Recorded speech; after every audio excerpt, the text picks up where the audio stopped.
Hello friends, நான் கவி பேசுகிறேன். இந்த புக்கு அவைலபிலிட்டி இருக்கா இல்லையான்னு தெரிஞ்சுக்கிறதுக்கு நம்ம வந்து ஒரு வீடியோ போட்டிருந்தோம். நிறைய பேர் கமெண்ட் பண்ணியிருந்தாங்க. நான் கொஞ்சம் பேருக்கு வந்துட்டு டீட்டெயில்ஸ் கேட்டு நான் அவங்களுக்கு அப்டேட் பண்ணிட்டேன். இன்னும் கொஞ்சம் பேருக்கு இன்னும் நான் அப்டேட் பண்ணலை. மேக்ஸிமம் இன்றைக்கி ஈவினிங் சம்திங்குள்ளே புக்ஸ் அவைலபிலிட்டி இருக்கா இல்லைன்னு அப்டேட் பண்ணிடுவேன். இந்த வீடியோ எதுக்காகன்னு பார்த்தீங்கன்னா, இன்னுமே நிறைய பேர் கரெக்டாகவே டைப் பண்ணலை கமெண்ட்டு. நிறைய பேர் என்ன மீடியம்ங்கிறத டைப் பண்ணலை. சில பேர் என்ன கோர்ஸுங்கிறதே டைப் பண்ணலை. 22 AY பேட்ச் புக்ஸ் இருக்கான்னு மட்டும் கமெண்ட் பண்ணியிருக்காங்க. 22 AY பேட்சில் எத்தனை கோர்ஸ் இருக்குது, எவ்வளோ மீடியம்ஸ் இருக்குது, ஃபஸ்ட் இயரா செகண்ட் இயரா செமஸ்டரா, இந்த மாதிரி எதுவுமே டைப் பண்ணாமல் நிறைய பேர் டைப் பண்ணியிருக்காங்க. அந்த கமெண்டில் நிறைய பேர் கரெக்டாக பண்ணியிருக்காங்க. அவங்களுக்கு மட்டும் பாதி பேருக்கு ரீப்ளை பண்ணிட்டேன், பாதி பேருக்கு நான் சீக்கிரம் ரீப்ளை பண்ணிடுவேன். ஸோ எல்லாருக்கும் ரீப்ளை பண்ணதுக்கப்புறம் ஏதாவது கமெண்ட்ஸுக்கு புக்ஸுக்கு ரீப்ளை வராமல் இருந்துச்சுன்னா அவங்க கமெண்ட்டை கரெக்டாக டைப் பண்ணலைன்னு அர்த்தம். ஏன் அதுக்காக நான் சொல்கிறேன்னா, நம்ம ஒவ்வொரு எவ்ரி 1 மந்த் இல்லை 2 மந்த்துக்கு ஒரு தடவை இந்த வீடியோ போட்டுட்டு டீட்டெயில்ஸ் கலெக்ட் பண்ணி அவங்களுக்கு அவங்க டேரெக்டாக யூனிவர்சிட்டிக்கு வராமலேயே புக்கு இருக்கா இல்லையான்னு கேட்குறோம். அதுக்கப்புறம் நீங்கள் விசிட் பண்ணி உங்களுடைய புக்ஸை வாங்கிக்கலாம். இல்லைனா சப்போஸ் நீங்கள் யூனிவர்சிட்டி விசிட் பண்ணுறீங்க, புக்ஸ் இல்லை அப்படின்னா நீங்கள் தேவையில்லாமல் அலையணும். அதுக்காக தான் நம்ம அந்த வீடியோ போடுறோம். ஆனால் அந்த வீடியோ யாருமே முழுசாகவே பார்க்குறதில்ல. அந்த கமெண்ட்ஸை பார்க்கும்போது நம்மளுக்கு என்ன சொல்கிறேன்னு எனக்கே தெரில. ஏன்னா அந்த வீடியோவில் ஒவ்வொரு டைமுமே சொல்கிறோம். நம்ம வீடியோ ஃபுல்லாக பாருங்கள்.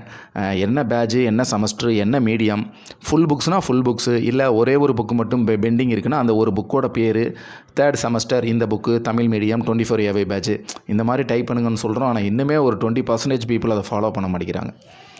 சரி, ஓகே, நம்ம என்ன தான் சொன்னாலும் சில விஷயங்களை மாற்ற முடியாதுன்னு நினைக்கிறேன் நான்.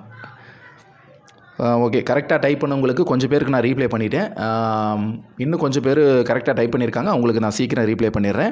அதுக்கப்புறம் ரீப்ளை வரலைன்னா அவங்க கரெக்டாக டைப் பண்ணலைன்னு அர்த்தம். நான் அதுக்கு மேலே நம்ம ஒன்றும் பண்ண முடியாது.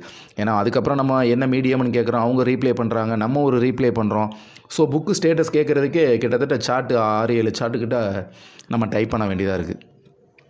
ஸோ அதை சொல்கிறதுக்காண்டி தான் நம்ம இந்த வீடியோ நம்ம ரிலீஸ் பண்ணியிருக்கோம்.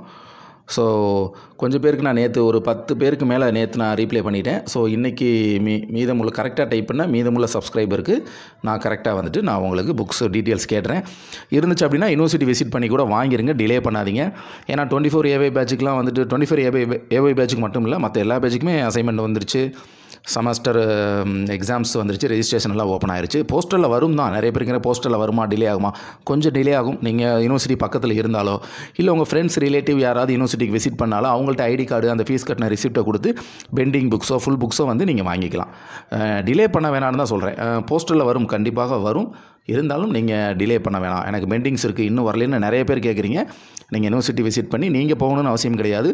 உங்கள் ஃப்ரெண்ட்ஸு ரிலேட்டிவ்ஸ் யார் வேணாலும் போகலாம். இல்லை நியர்பை யூனிவர்சிட்டி இருந்தீங்கன்னா கூட நீங்கள் போங்க. நீங்கள் ஒரு போகும்போது உங்கள் ஃப்ரெண்ட்ஸ் ஏதாவது லாங் டிஸ்டன்ஸில் இருந்தாங்கன்னா அவங்களுக்கும் சேர்த்து கூட நீங்கள் புக்ஸை வாங்கலாம். போகும்போது ஐடி கார்டு ஃபீஸ் கட்டின ரிசிப்ட்டு, பெண்டிங் டியூ புக்ஸ் இருந்துச்சுன்னா ஏற்கனவே ஒரு ரிசிப்ட்டில் எழுதி கொடுத்துருப்பாங்க, அந்த ரிசிப்ட்டையும் சேர்த்து கொண்டு போங்க.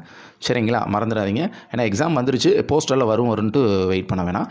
முடிஞ்ச அளவுக்கு நான் பக்கத்தில் இருக்கேன், நான் போயிட்டு வந்துடுவேன், ஒன்றும் ப்ராப்ளம் இல்லை அப்படின்னு நினைக்கிறவங்க நீங்கள் புக்ஸை வாங்கி உங்களுடைய அசைன்மெண்ட் எழுத ஸ்டார்ட் பண்ணுங்கள்.